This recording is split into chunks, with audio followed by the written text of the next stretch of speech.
a Gonzalo, que es un placer haberlo leído y ahora conocerlo. Gracias, Martín, también por haberlo traído como a la embajada. Yo no soy experto en la obra de Gonzalo, de hecho es la primera vez que leo a Gonzalo Tavares en esta maravilla que es Enciclopedia, y a quienes no lo hayan leído, lo primero es invitar a leerla, a leer esta obra, que son estas 3 obras en una. Yo tengo, ordené como 7 preguntas, comentarios, consultas para conversar con Gonzalo, y después vamos a abrir preguntas del público también, si nos queda un rato, o sea, hablo yo un ratito, después habla Antonio y después le damos la palabra a Gonzalo y ahí abrimos al público. Lo primero, temo que algunas cosas quizás ya las has dicho muchas veces, quizás no en español, pero me imagino que sí en portugués, pero obviamente lo primero que surge es preguntar sobre el título. Y cuando uno lee Enciclopedia, enseguida piensa en Diderot y d'Alembert y este proyecto del siglo XVIII de generar el canon del saber, ¿no? Una enciclopedia iba a concentrar todo el conocimiento, y hay como un juego bastante paradójico, o así lo interpreté yo, sobre decir eso y después escribir en aforismos que te lleva a Nietzsche y te lleva al nihilismo y te lleva a una especie de relativismo de que nunca se va a saber todo, pero la enciclopedia es el intento de saberlo todo o de reunirlo todo.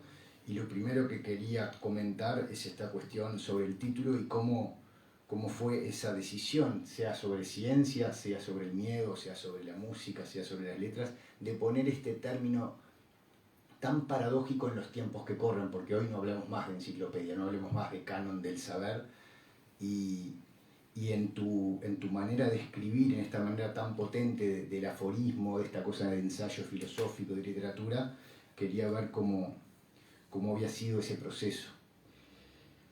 Después, un comentario que también me llamó, una cosa que quería comentarte, es que me pareció muy interesante en las notas sobre la ciencia, la cantidad de veces que aparece la palabra verdad, y la no ausencia de la aletheia, que es el término griego con el que tradicionalmente entendemos la verdad como aquello que se nos aparece, y que de hecho tiene una gran influencia en la manera de entender la ciencia, como aquello que se aparece ahí, que hay que lograr desvelar.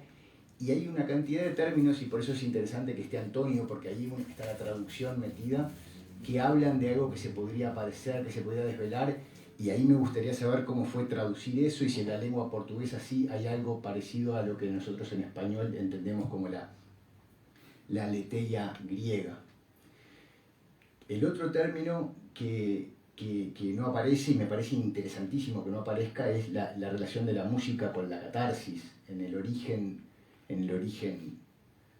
griego también de la catarsis se habla mucho de la música como ese elemento curativo, y de hecho hay en la enciclopedia sobre música bastantes vinculadas a la salud y al curar y al sanar, pero la palabra catarsis no aparece, y quería saber también, o sea, en cada una de las enciclopedias, en la de la ciencia aparece la verdad y no aparece la aletheia, en la de la música aparece el sanar y no aparece la catarsis, y en la del miedo no aparece la depresión, que es el término como de moda hoy en términos de miedo y salud mental y abismo y esas cosas.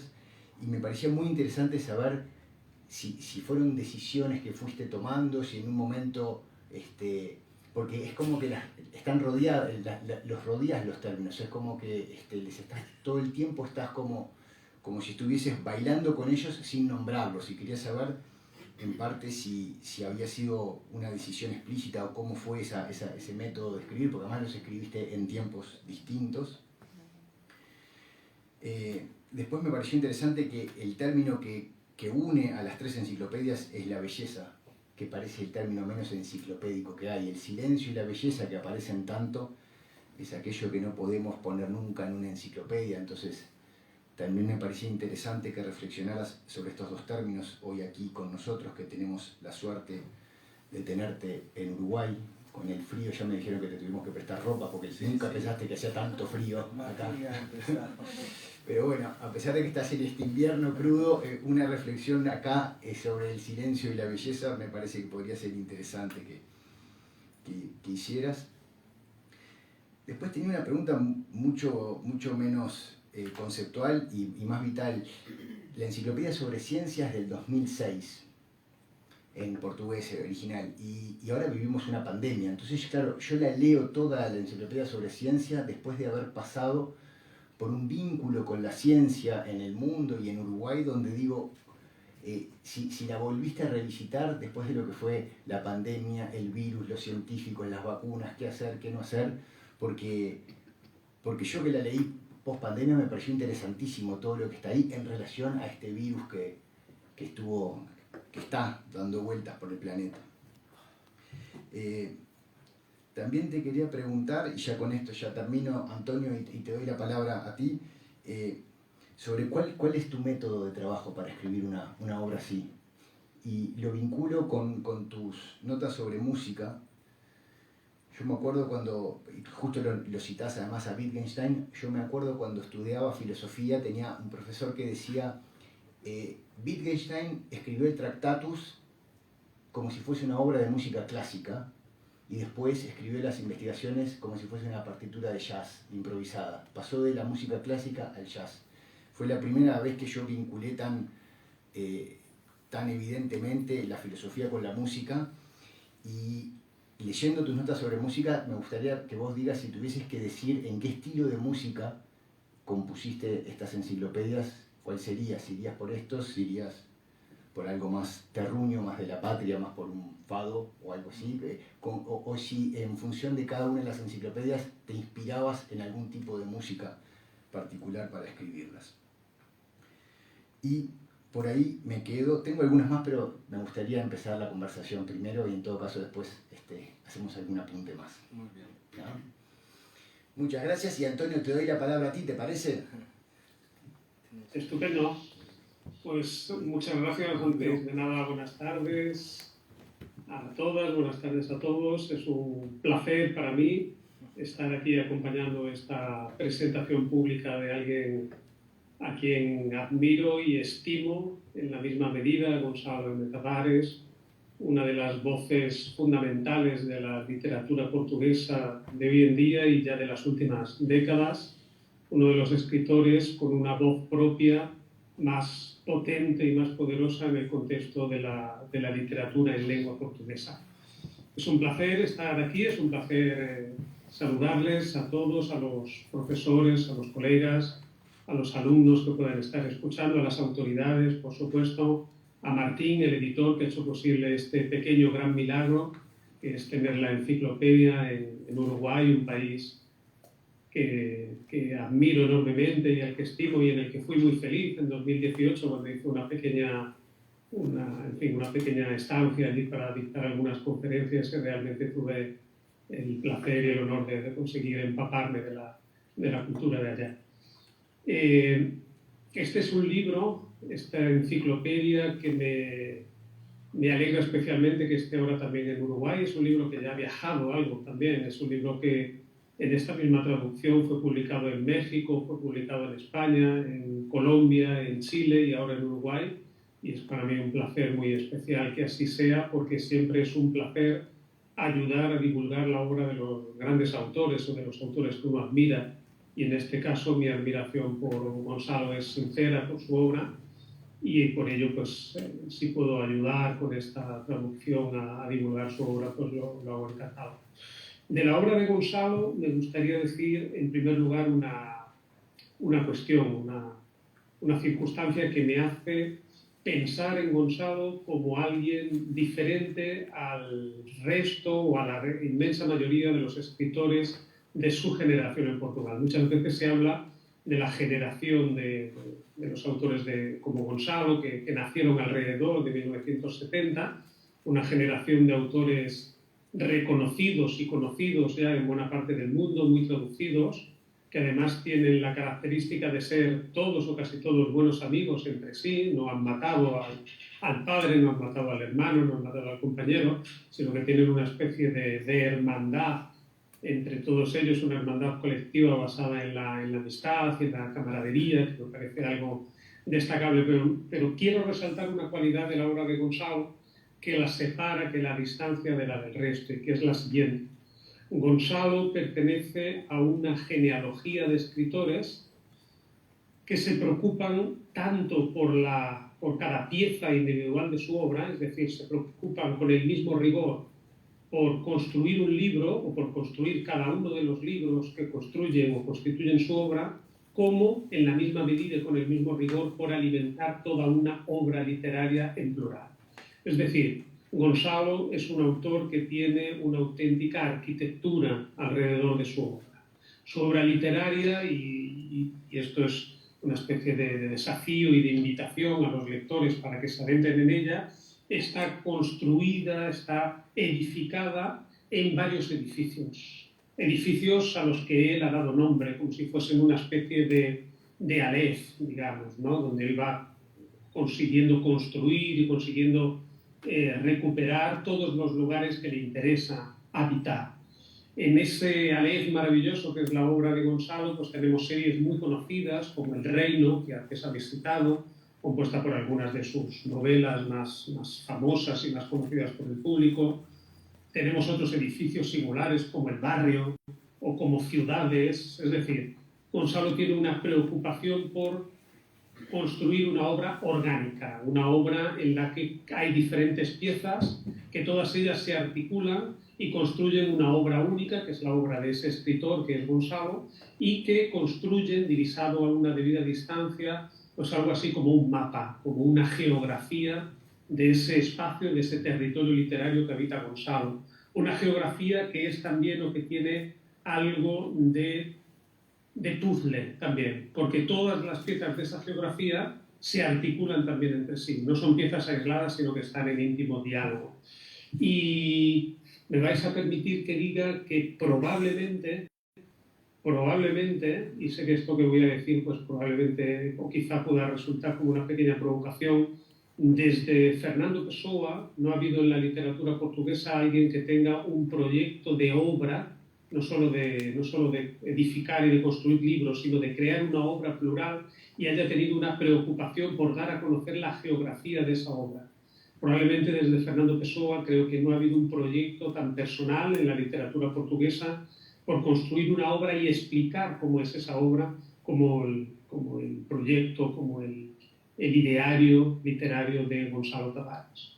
En esta enciclopedia aparecen algunas de sus obsesiones principales, algunas de las preocupaciones, dije obsesiones, Gonzalo me lo va a permitir sin duda, de algunas de los temas, de las cuestiones que más preocupan al escritor, pues desde el miedo o la ciencia hasta algunas de sus preocupaciones barra pasiones, como es la música, la matemática, la literatura, y todo ello también atravesado por otro universo amplio que es el de las conexiones, el de las ligações, como dice el título en su lengua original, ¿no? Esa preocupación por intentar conectar todo. Es un libro, como ya ha sido aquí dicho, un libro construido bajo una fórmula de literatura múltiple, de literatura veloz, que se aproxima mucho de la estética del aforismo y que reflexiona sobre algunos de los grandes tópicos que han sido ya aquí también citados del hombre contemporáneo y de la civilización contemporánea. A mí me gusta mucho cuando Gonzalo reflexiona, y lo hace en muchos de sus libros, sobre un tópico que es la velocidad. Y él se plantea cómo el tema de la velocidad influye en nuestra vida, influye en nuestra manera de ser, influye en el ser que somos, ¿no? Y cómo esa velocidad se convierte en uno de los rasgos más típicos del ADN del hombre de nuestros días, ¿no?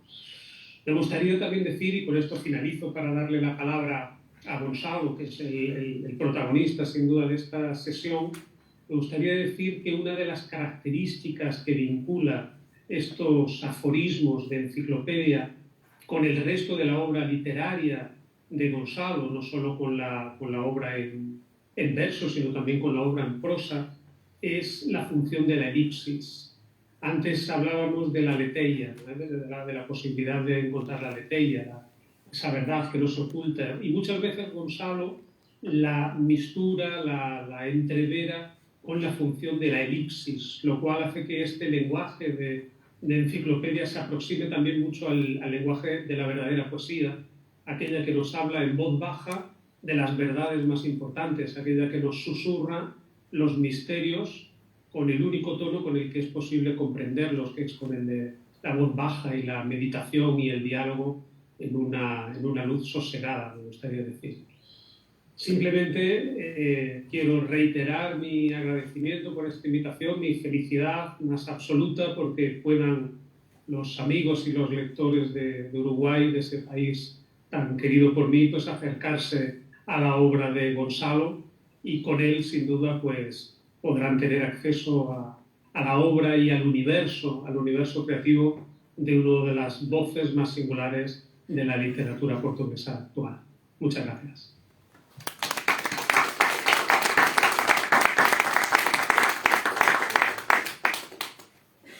Bien, sí. ¿Tienes más papel? No. Bien, muchas gracias. Yo hablaré en una lengua híbrida que no tiene fronteras, ¿no? Es un portuñol muy malo, espero que me entiendan. Y bien, es un gran placer cumplimentar en primer lugar el embajador Juan Pedro Antunes, la jefa de misión Madalena Sazzetti. Estoy aquí por una gentileza del Instituto Camões, ¿no? Es necesario avión, es necesario muchas cosas, ¿no? Entonces, en primer lugar, el gran estímulo ha sido del editor, Martín, que quis editar el libro. Entonces, después hay un movimiento y Portugal se puso en movimiento también y agradezco mucho. Bien, Martín, muchas gracias. Es un gran honor estar ahí con la primera publicación en Uruguay. Cumplimentar a Silvia, agradecer las palabras de Facundo y de Antonio Sáez Delgado. Bien, voy a contestar algunas cosas en general, más dos palabras antes para hablar de mi traductor, Antonio Sáez Delgado, que es un gran traductor, un grande pensador. Tiene un ensayo, digamos un micro ensayo, que es la introducción, ¿no? Que me parece muy buena y que permite que las personas se pueden entrar en el mundo de mis libros. Y bien, y Antonio Sáez Delgado, para hablar de la cuestión de la cualidad, digamos, de la traducción, del pensamiento, tiene una cualidad humana de generosidad muy grande. Y como ha dicho, esta generosidad de poner la traducción disponible es una gran generosidad de Antonio, que es particular. Muchas gracias, Antonio, por Zoom. Tu generosidad ha llegado aquí, no sé en términos técnicos cómo es posible, pero todos recibimos tu generosidad. Gracias, Antonio. Bien, no sé si voy a contestar, porque a mucho tiempo que no me hacían preguntas tan directas. Me sentí cuando tenía 15 años, estaba en el examen y los profesores me preguntaban algo y yo contestaba una cosa muy distinta. Bien, más decir algunas cosas, porque algunas, en fin, lo ha escrito, otras no tanto. Mas vamos a ver. Enciclopedia. La cuestión también decir que es un placer estar aquí. No sé si son uruguayos todos. Qué bonito, sí. Muy bien. Descendiente de Portugal. ¿Cómo? Soy descendiente. Muy bien, muy bien. No, es un placer. Portugués. Portugués, muy bien. Uruguayos, portugueses, muy bien. Es un placer mucho grande. Me parece también un gesto político esta idea de publicar en países pequeños como Uruguay, para que la lengua, digamos que todo no esté concentrado en España. Me parece importante esa idea de distribuir los libros y que los lectores uruguayos puedan tener acceso barato, ¿no?, a los libros. Me parece importante. Bien, decir que antes de contestar, decir que yo he empezado a escribir, para las personas que no me conocen bien, he empezado a escribir mucho a los 18 años, mas en ese momento mi grande duda sería para futbolista, porque jugaba fútbol, o para matemático, porque me gustaba mucho la matemática, y si tenía una intuición natural, absolutamente natural, fuerte, era para la matemática.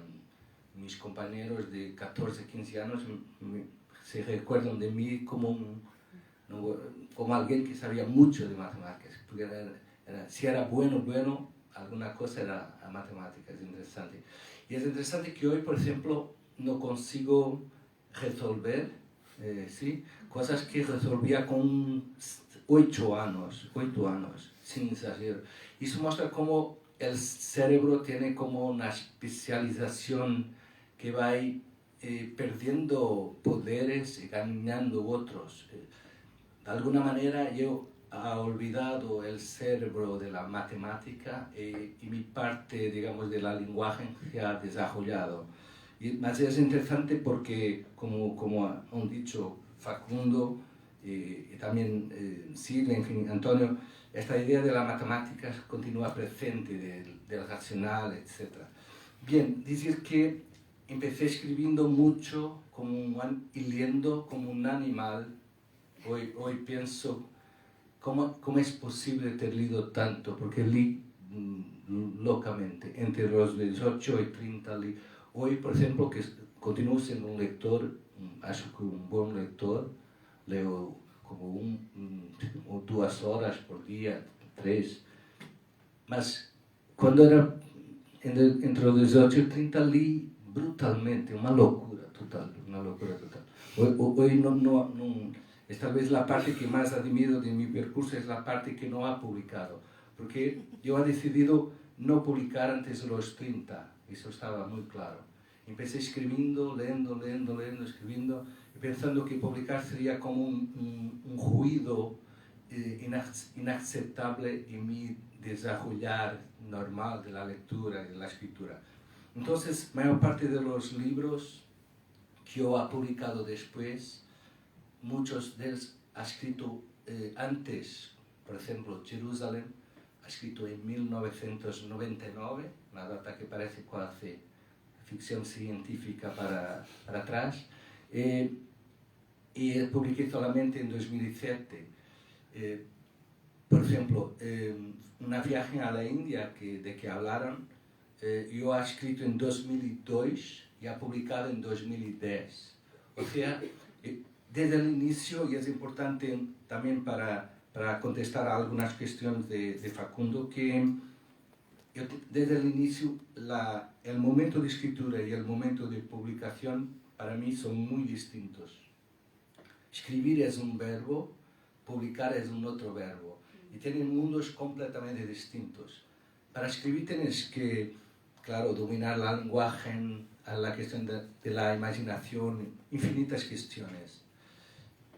Para publicar es otra cuestión que tiene mucho más que ver con la cuestión psicológica. O sea, cuando publicar es tornar público. Tornar público que cualquier persona puede leer tu libro. No es tu padre que va a leer tu libro, no es tu amigo.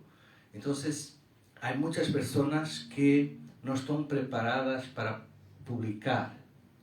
¿Por qué? Porque no están preparadas para sufrir críticas o elogios o indiferencia. Hay muchos casos de escritores, por ejemplo, que han quedado de escribir porque recibieron muchas críticas negativas. Mas hay también, inacreditablemente, muchos escritores que han quedado de escribir porque han publicado un libro que ha recibido muchos elogios, muchos premios, y han quedado paralizados sin saber cómo seguir, ¿no?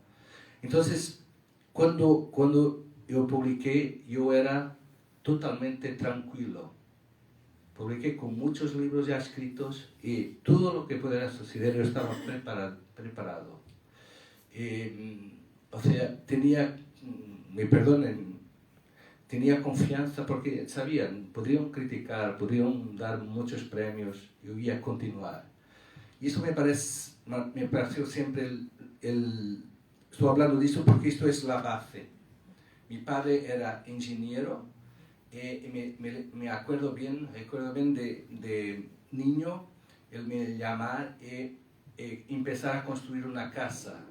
Y me acuerdo bien de la sorpresa para mí como niño de que mi padre para construir una casa, que era algo que yo como niño pensaba que era para arriba, y él empezaba abriendo un buraco, un agujero.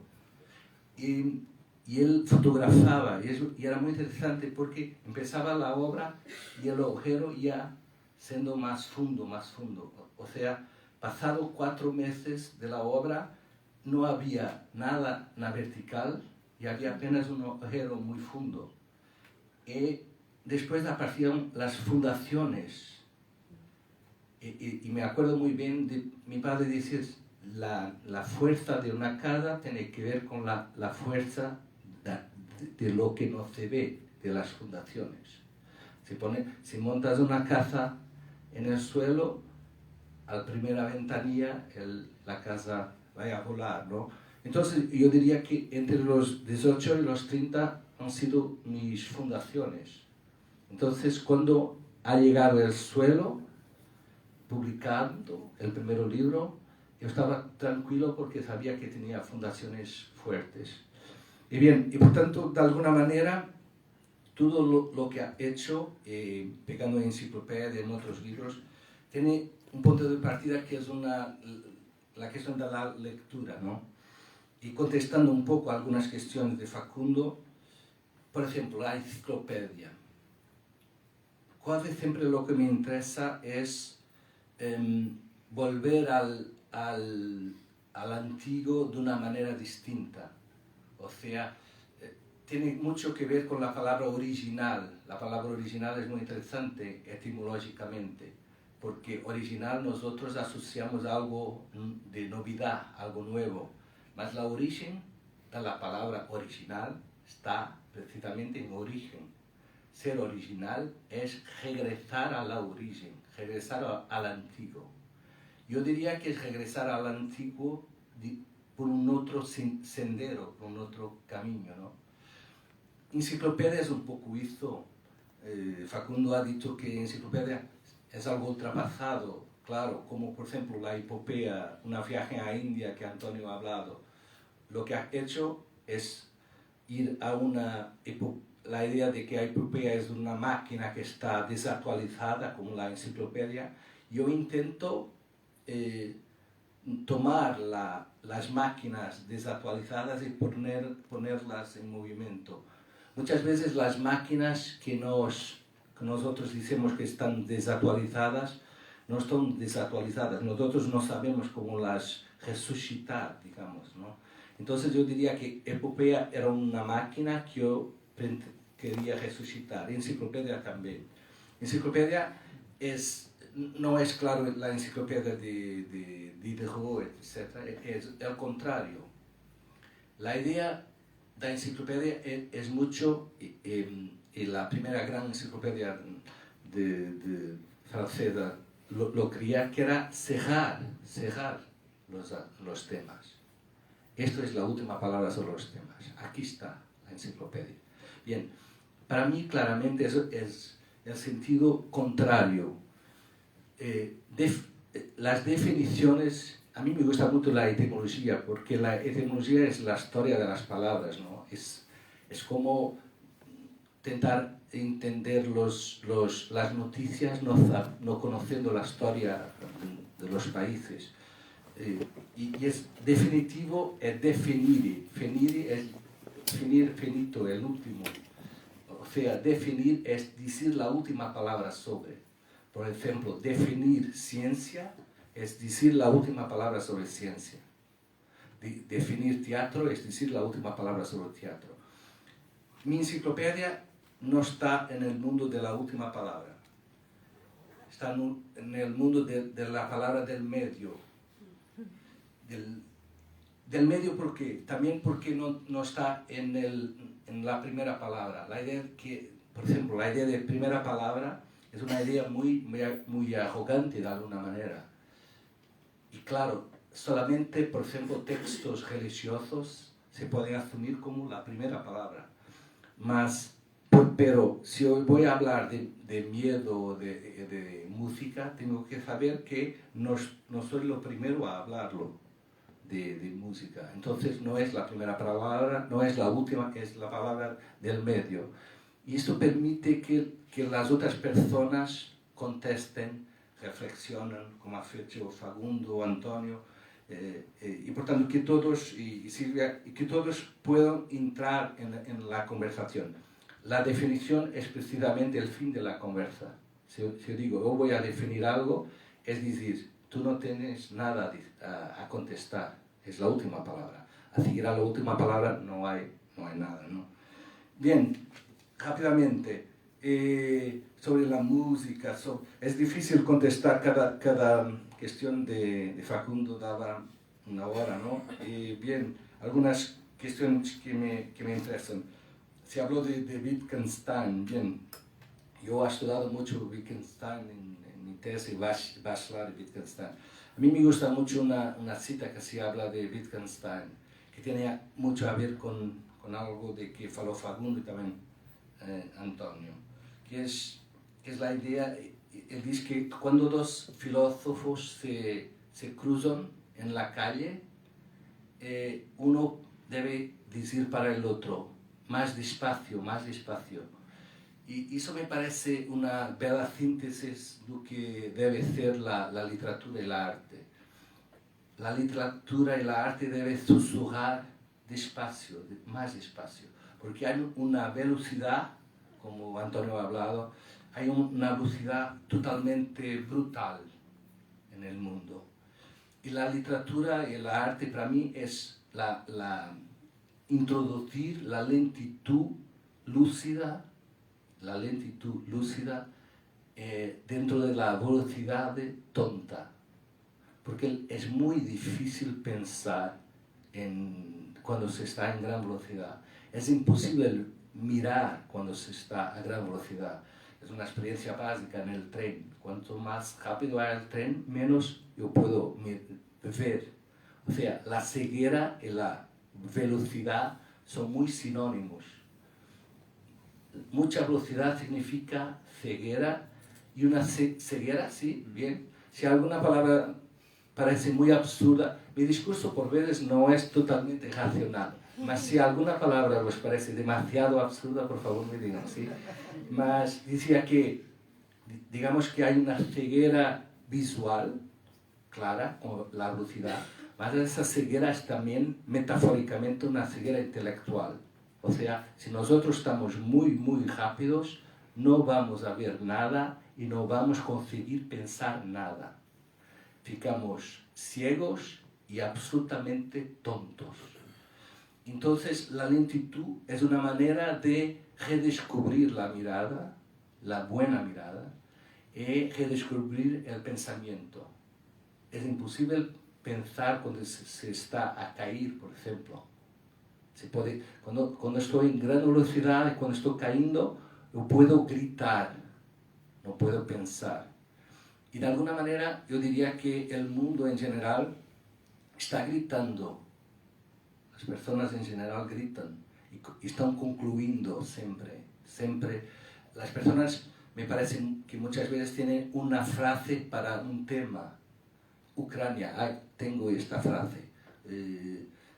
La hambre en el mundo, las cuestiones políticas, sexuales, etc.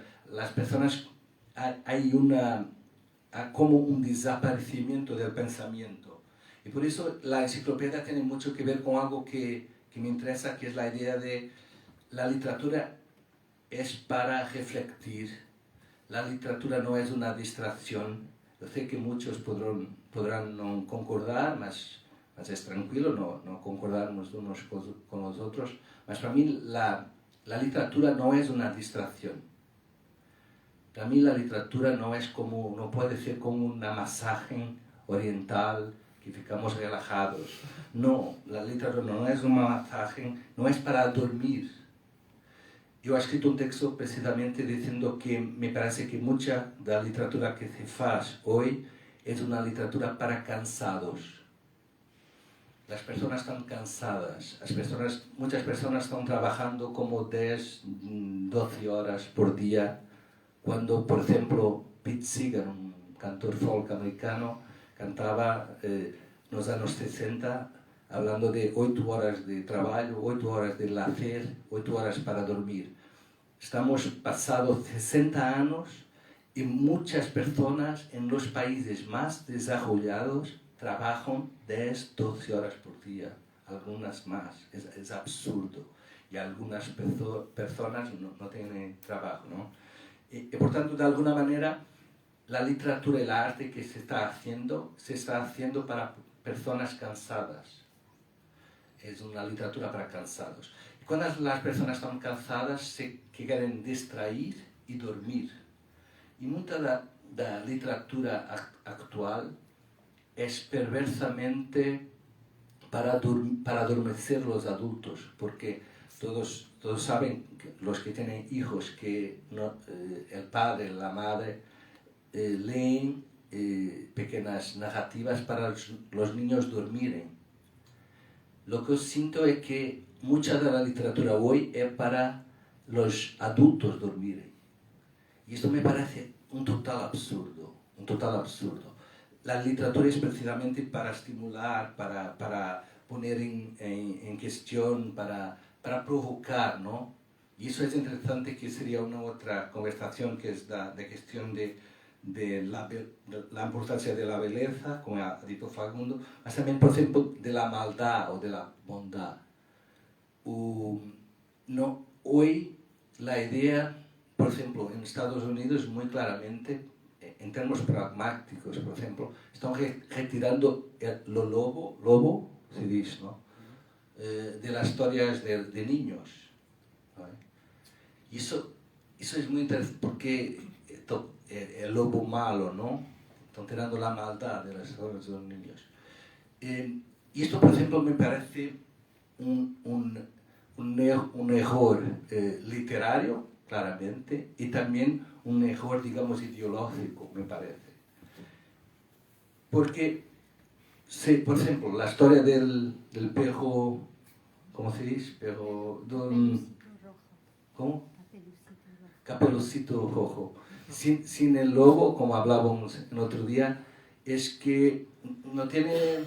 Es como una niña que va con los dulces, atraviesa la floresta, va a la puerta de la abuela abre la puerta, la abuela come los dulces y dice, ah, qué bueno, y termina la historia.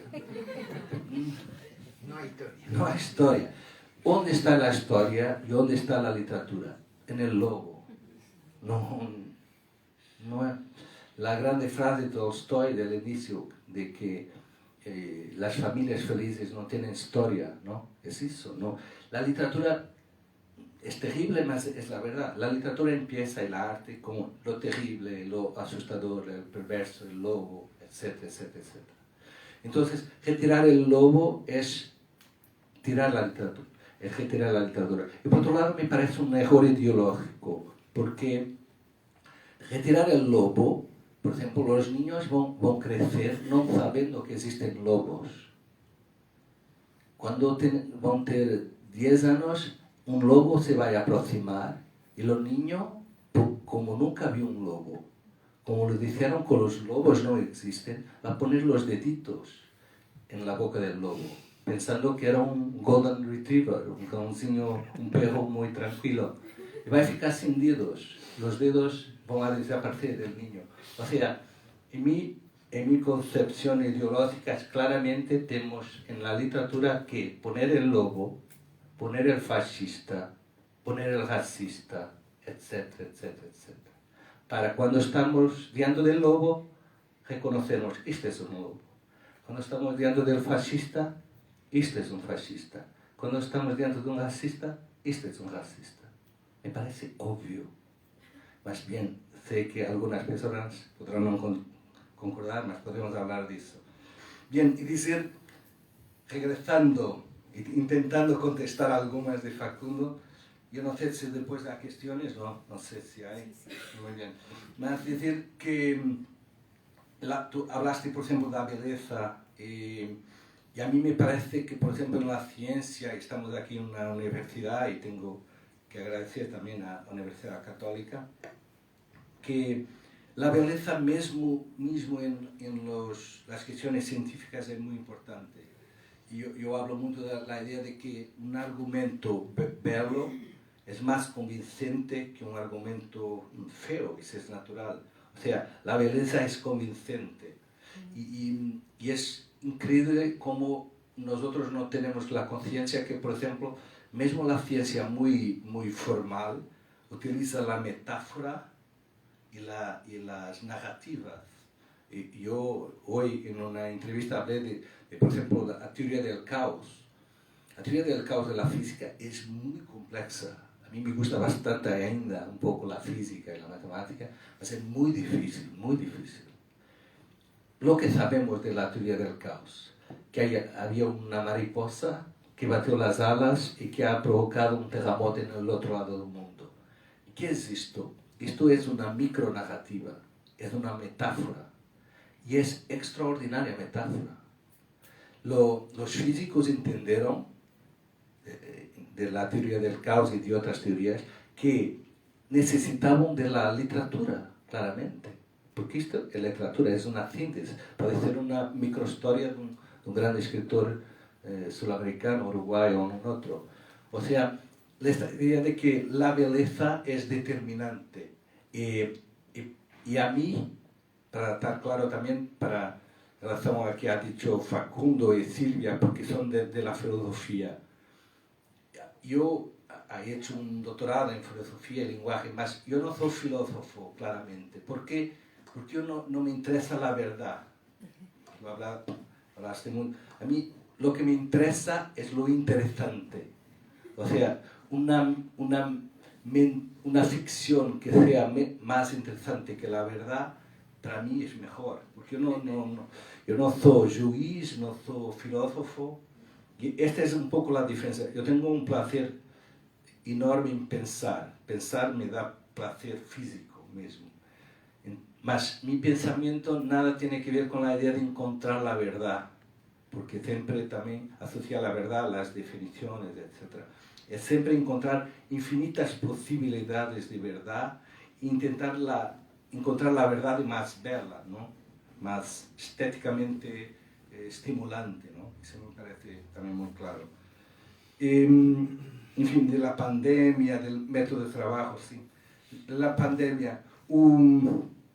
La pandemia, yo pienso que, no sé cómo ha sido en Uruguay, pero yo pienso que claramente no estamos ainda empezando a percibir lo que va a hacer, porque se habla mucho del postraumático y es algo que todos nosotros conocemos. Por ejemplo, muchas veces el postraumático tiene que ver con un accidente, un momento, un segundo.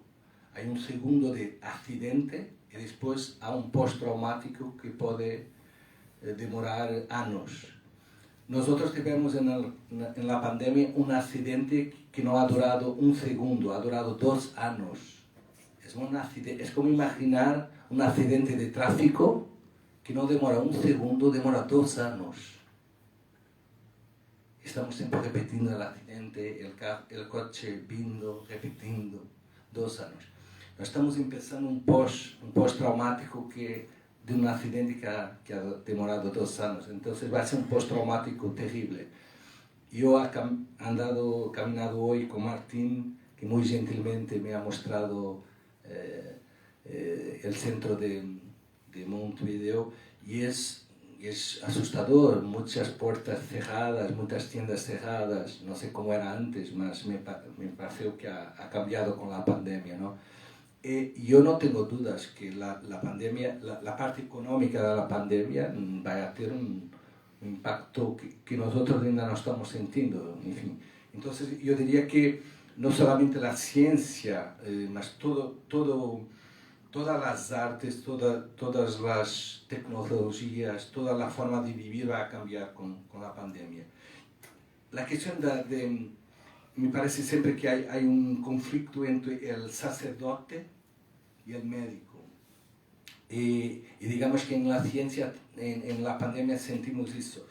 El cientista, el médico, es el hombre que puede salvar fisiológicamente, más el sacerdote es el que puede salvar espiritualmente, ¿no?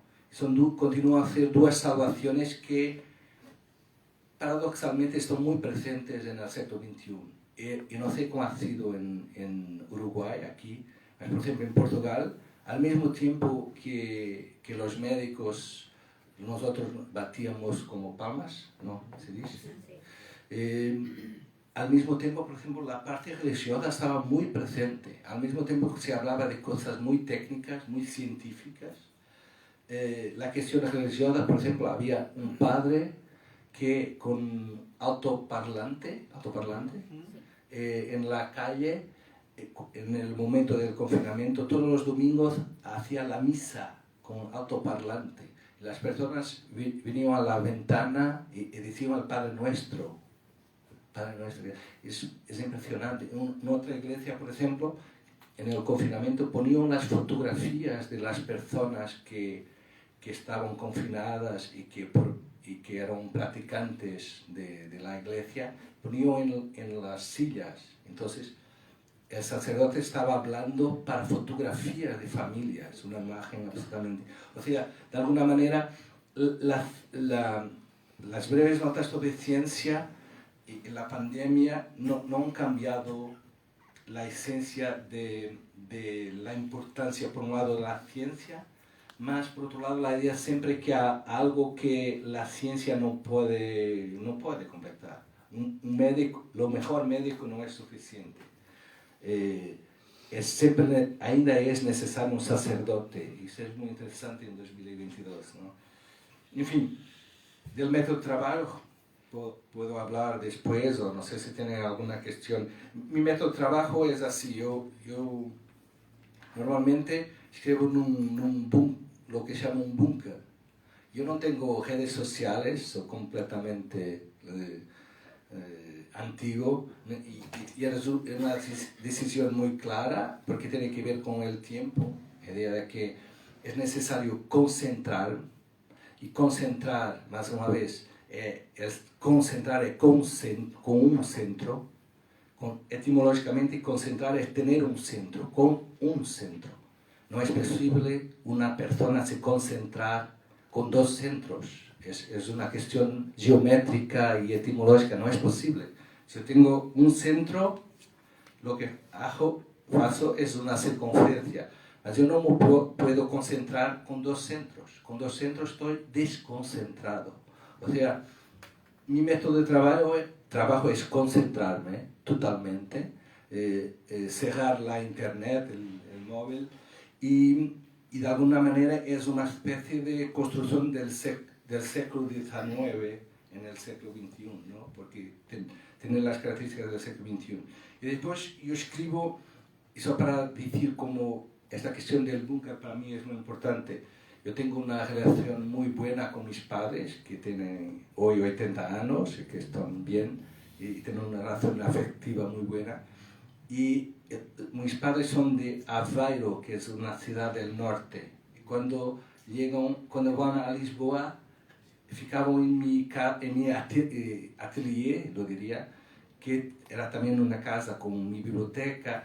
Yo escribía en una habitación, cerraba la puerta, y cuando mis padres me querían decir algo, ponía un papel debajo de la puerta, diciendo, por ejemplo, vamos al restaurante tal, si quieres.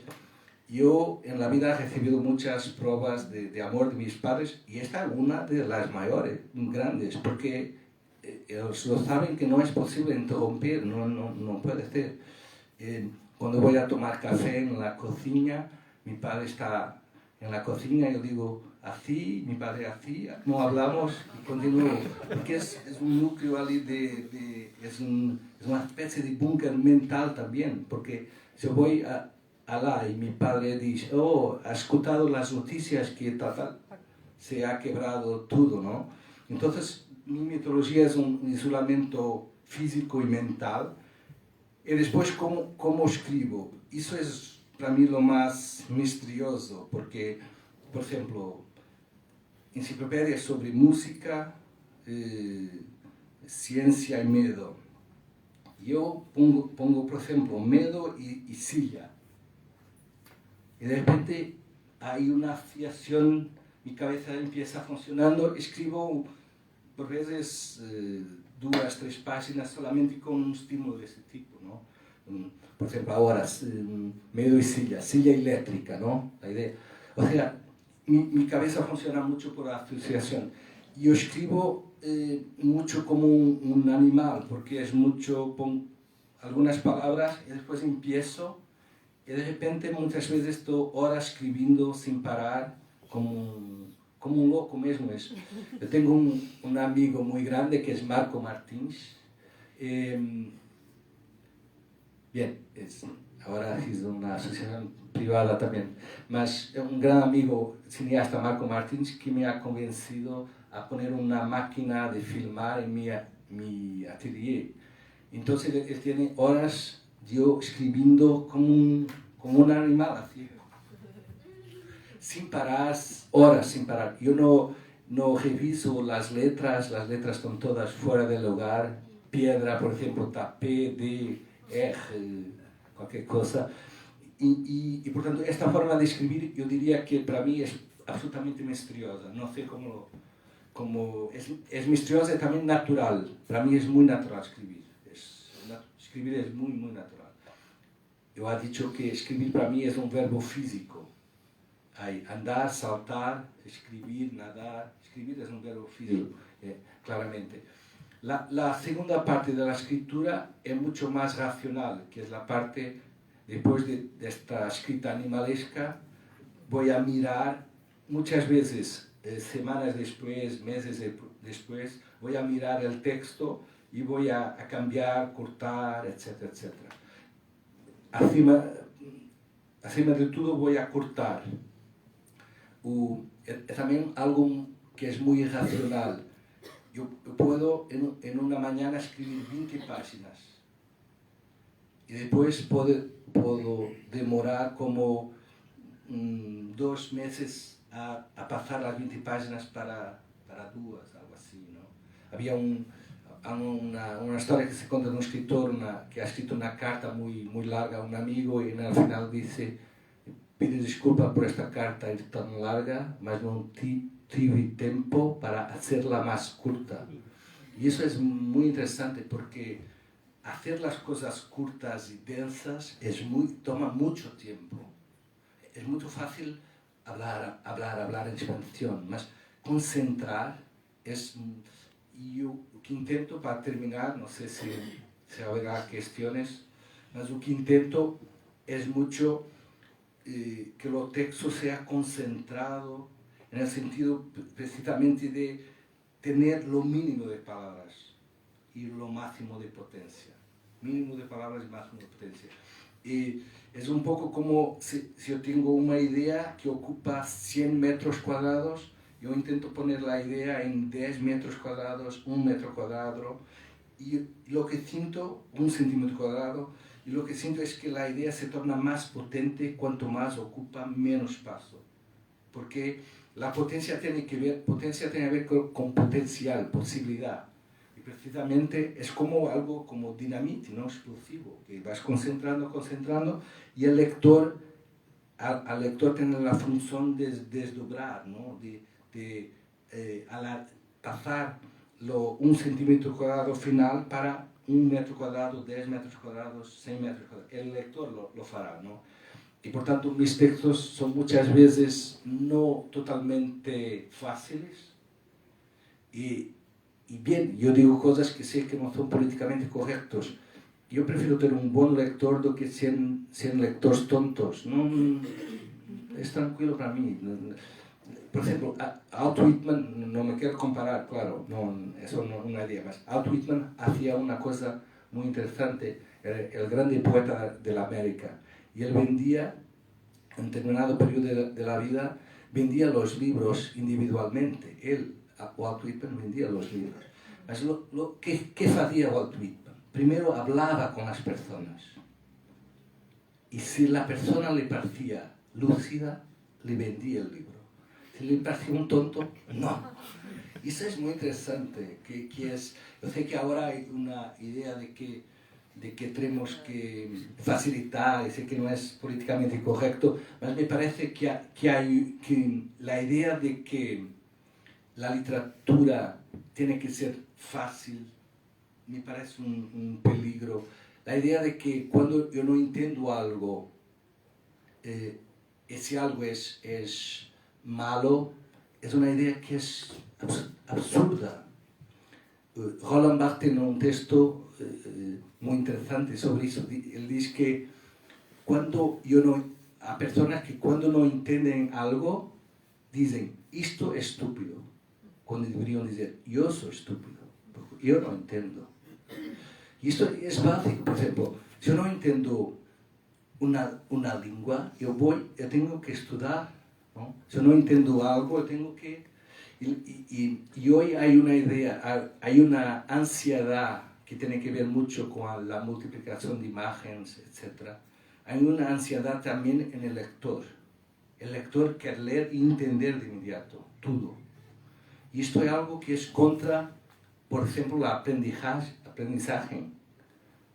Solamente se aprende cuando hay un obstáculo, si no, no se aprende. Y por tanto, este principio me parece básico, el principio del atrito. ¿Atrito? ¿Cómo se dice atrito en castellano? Atrito es la fuerza que impide el movimiento, ¿no? Cuando voy a empezar el movimiento hay una fuerza de atrito. Inercia. De atracción. Inercia. Fuerza de inercia. ¿Inercia? ¿Es eso? No creo. Sí. La fuerza de atrito es muy interesante porque... Sí, es interesante. La fuerza de atrito es muy interesante, o de inercia. Es interesante porque... Interesante también sobre la cuestión de la concentración. Y la cuestión, por ejemplo, de que yo no entiendo cómo es posible alguien hacer algo estando siempre viendo las mensajes del teléfono. Imaginen Miguel Ángelo pintando la Capella Sistina, hay una pincelada, vaya a ver, y hay otra, no estaba terminando hoy la Capella Sistina.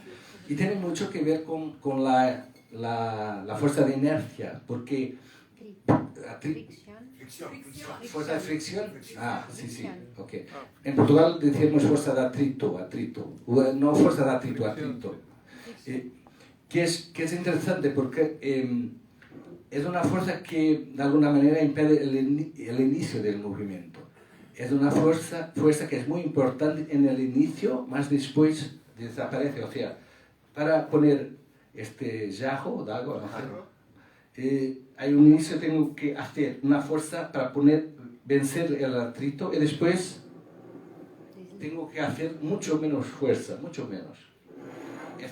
Y esto es un peso muy pequeñito, si fuera un peso mucho mayor se siente mucho claramente que al inicio tengo que hacer mucha fuerza porque es la fuerza para deslocar más la fuerza para vencer la fuerza de inercia. Entonces al inicio mucho y después voy caminando. Tenemos todos esa experiencia. Y es interesante en términos de la concentración y de la internet, para terminar y para resolver cuestiones. Porque cuando nosotros interrumpimos una tarea, un trabajo que estamos haciendo, lo que hacemos es esto. Yo por ejemplo, si yo empiezo a escribir, cuando empiezo tengo que hacer mucha fuerza y después empiezo, paro, voy a ver el Facebook, voy a empezar de nuevo, mucha fuerza, que no está haciendo nada, estoy solamente empezando. Y ahora sí, ahora paro. Después, o sea, la interrupción del trabajo, no estamos siempre poniendo la energía en el empezar, en el comienzo, venciendo la fuerza de inercia. Entonces sí, podemos tener un día de trabajo y estamos siempre interrumpiendo, entonces el vaso de agua está siempre en el mismo sitio. Hoy las personas horas no trabajo, es muy impresionante, no trabajo, no. El trabajo terminó claramente, después no trabajo. Algunas de vez en cuando trabajo, mas el trabajo terminó. En mi predio, yo tenía es curioso cómo ha conquistado todas las artes y todas las...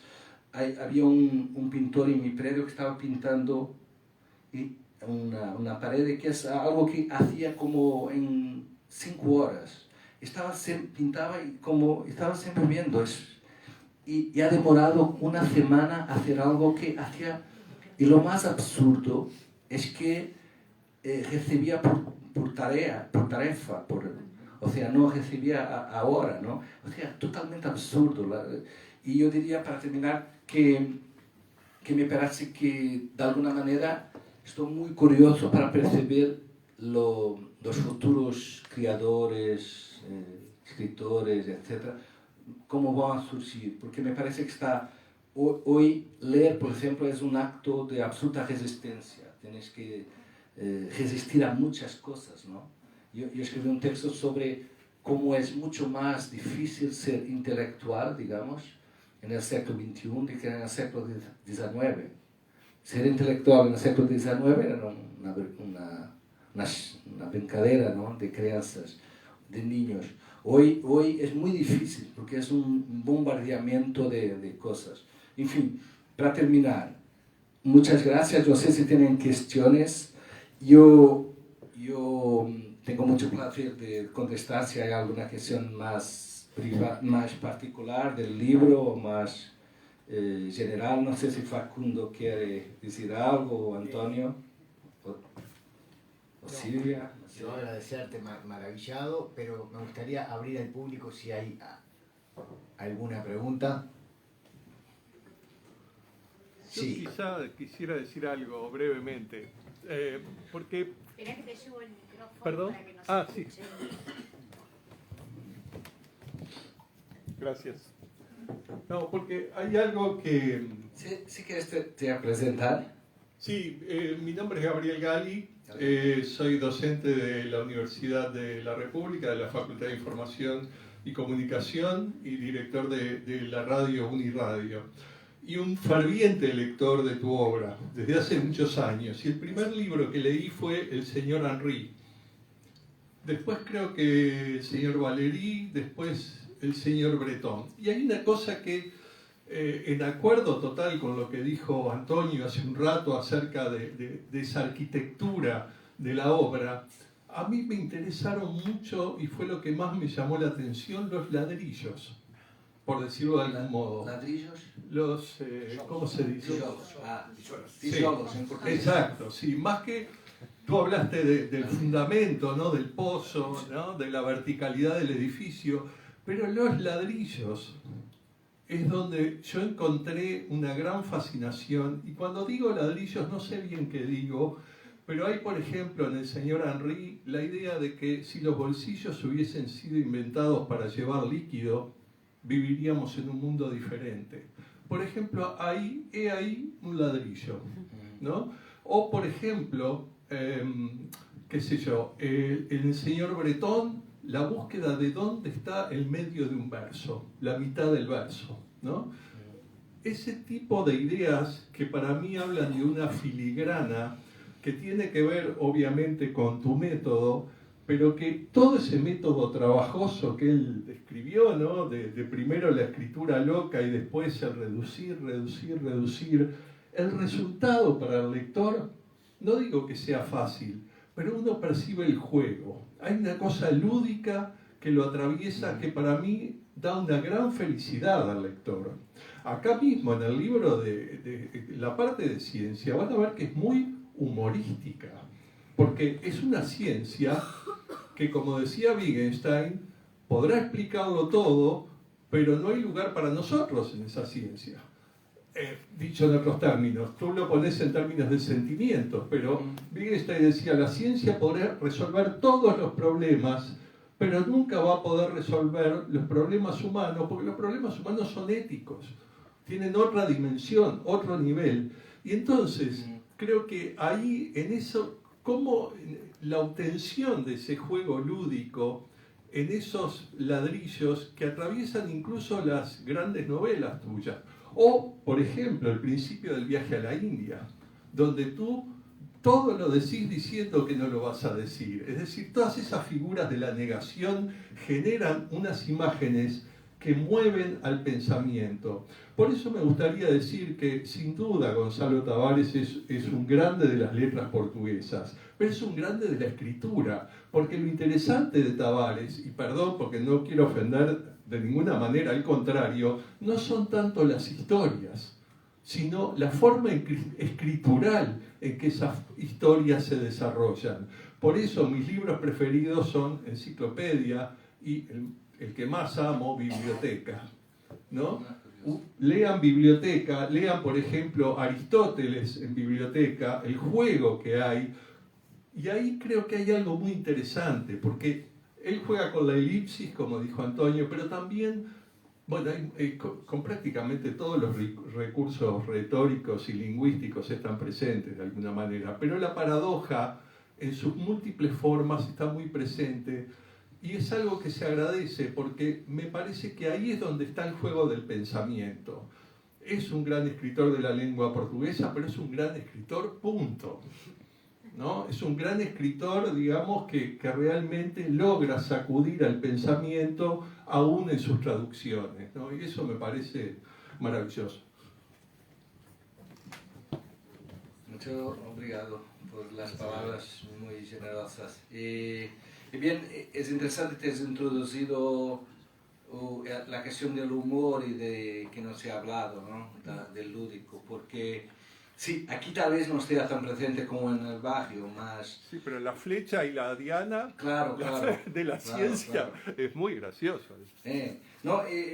Para mí el humor, la ironía es precisamente la idea de no se convertir a la verdad. Yo cuando alguien viene con la verdad, yo intento ver la salida más rápida, porque claro, es muy peligroso, ¿no? Y entonces siempre el humor, la ironía son distanciamientos, ¿no? Me parece, cuando se habla de fanatismo, la palabra fanatismo es precisamente estar, como el pensamiento y el cuerpo estar completamente homogéneos, no haber cualquier distanciamiento, no haber cualquier sentido crítico. Un fanático ni siquiera, yo diría ahora pensando, ni siquiera se puede ver al espejo porque está totalmente concentrado, ¿no? Concentrado en el malo sentido. Y de alguna manera el pensamiento que me interesa es mucho un pensamiento de hipótesis. Y sí, así, y hablaste de biblioteca, es curioso porque, y del paradoxo. El paradoxo precisamente es como la tercera hipótesis. La idea siempre del sí, no, y después el paradoxo. El paradoxo es empezar a pensar, el paradoxo, porque de alguna manera es como, por ejemplo, es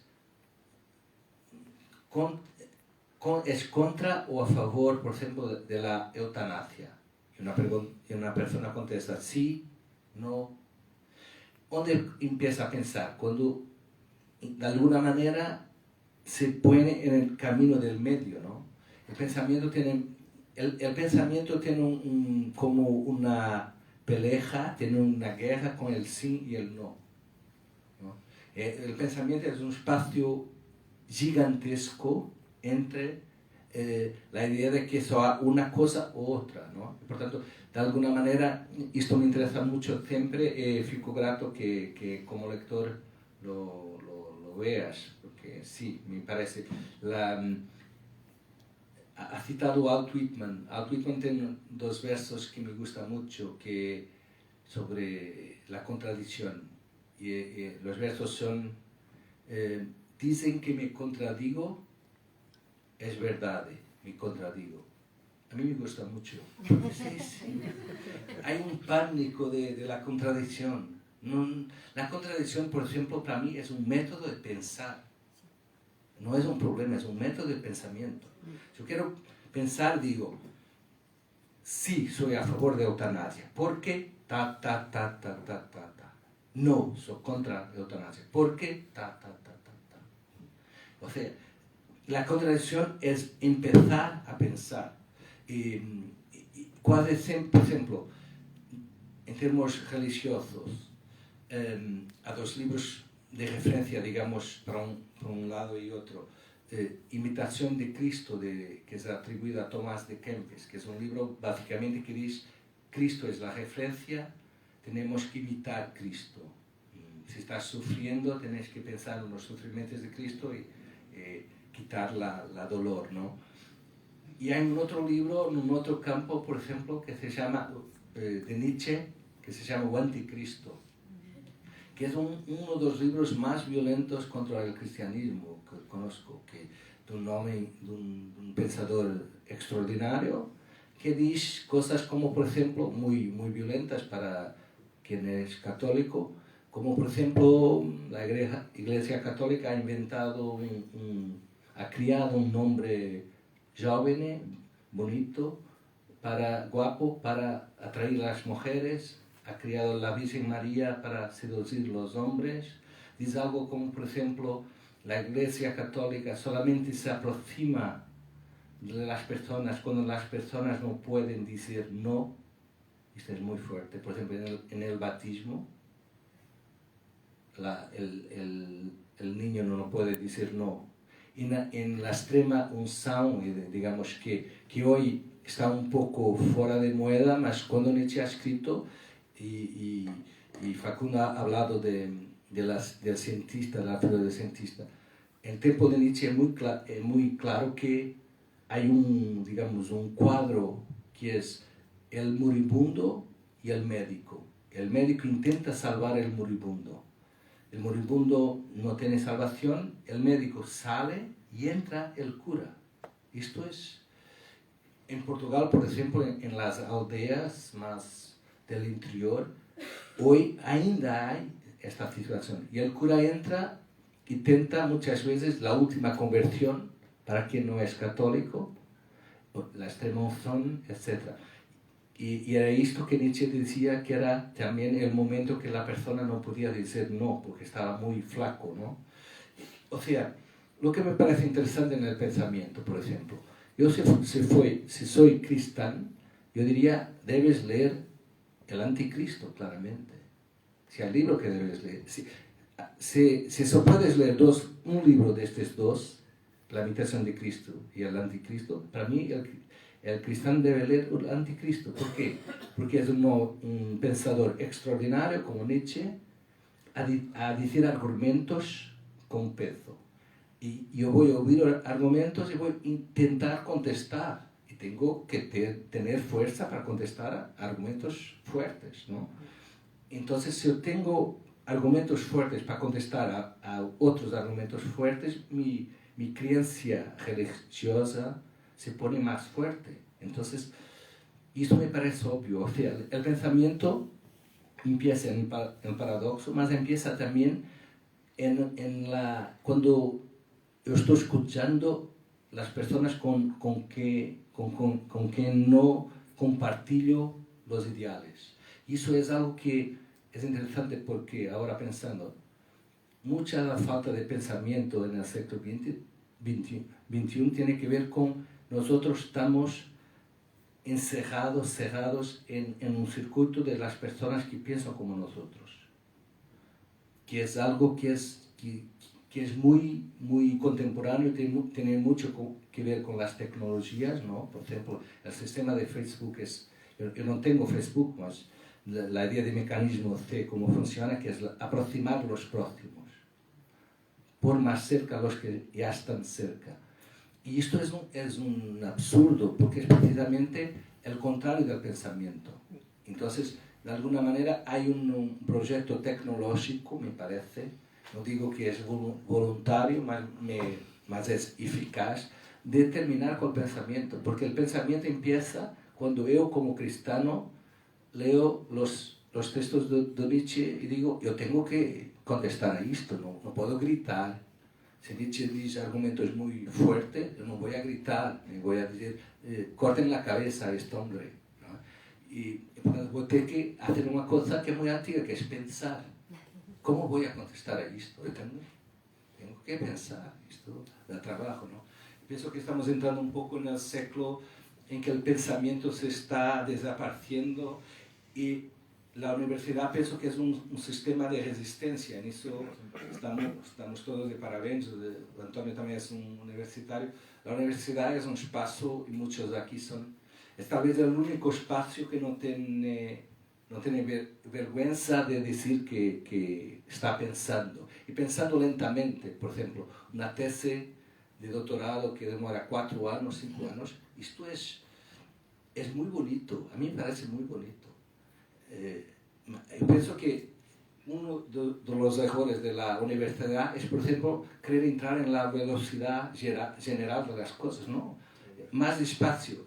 Si pudiera decir algo a la facultad en general, es más despacio. Que tener personas a estudiar algo durante 4 años en 2021 es revolucionario. Y es interesante cómo las cosas que son conservadoras, el tiempo va cambiando y muchas veces están en el mismo sitio y son ahora revolucionarias, ¿no? La lentitud académica en el siglo XIX, en el inicio del siglo XX, era muy conservadora. Y de alguna manera yo diría que era una conservadora negativa. Hoy, como los tiempos son tan rápidos, yo diría que la universidad no ha cambiado y se tornó hoy su lentitud revolucionaria. Y de alguna manera que era, de verdad, dando parabéns también a la universidad que nos recibe, a Católica, ¿no? Bien, no sé si tienen más alguna cuestión. Si Facundo se quiere Yo me decir muero de algo, ganas, si- no es tarde, son las... No, yo me gustaría en realidad... Son 8 horas, 8. Solo para terminar, en realidad quiero citarte porque creo que también en esta defensa de la no verdad que hiciste acá, para mí fue apasionante todo y mis preguntas eran producto de la admiración de la lectura y de esa provocación que sentí, pero me parece que es lindo también cerrar con esto de la contradicción y la paradoja, porque hablaste tanto del miedo ese que provoca la verdad y como uno cuando habla a alguien con la verdad o la primera palabra o la última palabra, uno... Pero yo dentro de todos los subrayados que tengo, el que más tengo subrayado justamente dice, es un paréntesis, curiosamente, Gonzalo, de la página 45. Pero dice, y no te olvides de que a lo largo de la vida todos tenemos periodos o momentos en los que somos recién nacidos.